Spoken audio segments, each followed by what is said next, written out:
بلوچستان کے شہر تربت میں مکران کے سینئر وکیل خلیل احمد لہری ایڈووکیٹ کے نئے لاء چیمبر بنام بلوچ لاء ایسوسی ایٹس کا باقاعدہ افتتاح سپرنٹینڈنٹ سیشن کورٹ تربت حافظ عبدالخالق نے کیا۔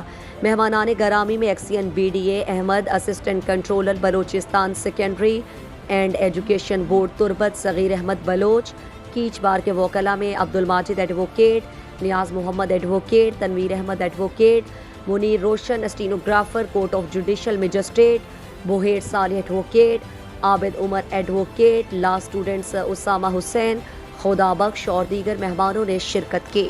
مزید دلچسپ معلومات اور خبروں سے آگاہ ہونے کے لیے Gedrosia point Facebook page, Instagram, Twitter کو فالو اور یوٹیوب چینل کو سبسکرائب کریں۔ بیل آئیکن بٹن دبانا نہ بھولیں تاکہ مکران سمیت بلوچستان کی خبروں سے جڑے رہیں۔